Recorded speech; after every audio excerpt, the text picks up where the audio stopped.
നമസ്കാരം. കോൺഗ്രസിൽ അനിശ്ചിതത്വങ്ങൾക്കൊടുവിൽ ഉത്തർപ്രദേശിൽ റായ്ബറേലിയിലേക്ക് സ്ഥാനാർത്ഥിയായി രാഹുൽ ഗാന്ധി പത്രിക സമർപ്പിച്ചിരിക്കുന്നു. അമേഠിയിൽ രാഹുൽ മത്സരിക്കണമെന്നതായിരുന്നു UP പ്രാദേശിക കോൺഗ്രസിന്റെ ആവശ്യവും അതോടൊപ്പം രാജ്യത്തെ കോൺഗ്രസിന്റെ അനുഭാവികളും ആഗ്രഹിച്ചത്. അതിനുള്ള കാരണം കഴിഞ്ഞ തെരഞ്ഞെടുപ്പിൽ പ്രധാനമന്ത്രി സ്ഥാനാർത്ഥിയായിരുന്ന രാഹുൽ ഗാന്ധിയെ അട്ടിമറിയിലൂടെ പരാജയപ്പെടുത്തിയ സ്മൃതി ഇറാനിയെക്കുറി രാഹുൽ തന്നെ തോൽപ്പിക്കണമെന്നുള്ളതാണ് എല്ലാവരും ആഗ്രഹിച്ചിരുന്നത്. എന്നാൽ അമേഠി ഒഴിവാക്കി റായ്ബറേലിയിലാണ് അദ്ദേഹം മത്സരിക്കുന്നത്. പത്രിക സമർപ്പിക്കാനുള്ള അവസാന ദിനമായ ഇന്നാണ് നാടകീയമായി രാഹുലിന്റെ സ്ഥാനാർത്ഥിത്വം പുറത്തുവരുന്നത്.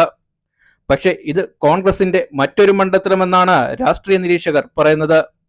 അതിനവർ ചൂണ്ടിക്കാട്ടുന്നത് കഴിഞ്ഞ തവണ രാഹുൽ തോൽവി ഭയന്നാണ് വയനാട് കൂടി തിരഞ്ഞെടുത്തതെന്നും പാകിസ്ഥാൻ അനുകൂലികളുടെ ഇടയിലാണ് രാഹുൽ മത്സരിക്കുന്നതെന്നുമുള്ള വർഗീയ പ്രചാരങ്ങൾ BJP ഉയർത്തിയിരുന്നു.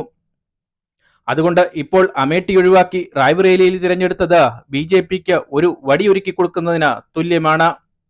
പ്രധാനമന്ത്രി ഉൾപ്പെടെയുള്ളവർ രാഹുലിനെ പരിഹസിച്ചുകൊണ്ട് രംഗത്തെത്തിക്കഴിഞ്ഞിരിക്കുന്നു. ഒളിച്ചോട്ടമാണിതെന്നാണ് നരേന്ദ്രമോദി പറഞ്ഞിരിക്കുന്നത്. കോൺഗ്രസിനെ എക്കാലവും വിജയിപ്പിച്ച മണ്ഡലമാണ് റായ്ബറേലി. ഫിറോസ് ഗാന്ധി മുതൽ സോണിയാഗാന്ധി വരെയുള്ളവരെ സ്ഥിരമായി ജയിപ്പിച്ചു വരുന്ന മണ്ഡലമാണിത്. എന്നാൽ കഴിഞ്ഞ ഇലക്ഷനിൽ 4 ലക്ഷത്തിൽ പരം ഭൂരിപക്ഷം മുൻപുണ്ടായിരുന്ന ഈ മണ്ഡലത്തിൽ കഴിഞ്ഞ തിരഞ്ഞെടുപ്പിൽ സോണിയയുടെ ഭൂരിപക്ഷം 2 ലക്ഷമായി കുറഞ്ഞിരുന്നു.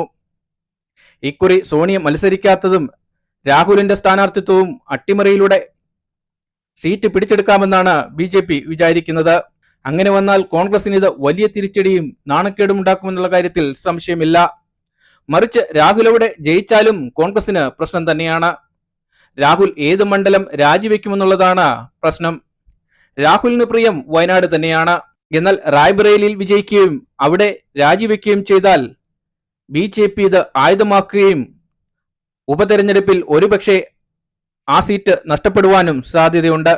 അഥവാ റായ്ബറേലിയിൽ ജയിക്കുകയാണെങ്കിൽ വയനാട് ഒഴിയുന്നത് തന്നെയായിരിക്കും കോൺഗ്രസിനും രാഹുലിനും നല്ലത്. എന്തായാലും ഉത്തരേന്ത്യയിൽ മത്സരിക്കണമെന്നുള്ള കോൺഗ്രസ് പ്രവർത്തകരുടെ ആഗ്രഹം സാധിച്ചിരിക്കുകയാണ്. പ്രിയങ്കയുടെ ഭർത്താവ് റോബർട്ട് വദ്രയ്ക്കും ഈ മണ്ഡലത്തിൽ മത്സരിക്കുവാൻ താല്പര്യമുണ്ടായിരുന്നു. സന്നദ്ധ അദ്ദേഹം പ്രകടിപ്പിക്കുകയും ചെയ്തിരുന്നു. എന്നാൽ കോൺഗ്രസ് നേതൃത്വം അതിന് എതിരായിരുന്നു.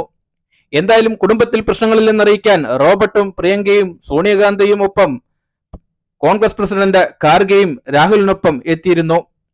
റായ്ബറേലി മണ്ഡലത്തിലെ 5 നിയമസഭകളിൽ 4 സമാജ്വാദി പാർട്ടിയുടെ കയ്യിലാണുള്ളത്. അതുകൊണ്ട് രാഹുലിന്റെ ഇവിടുത്തെ വിജയം സുനിശ്ചിതമാണെന്നാണ് എല്ലാവരും വിചാരിക്കുന്നത്.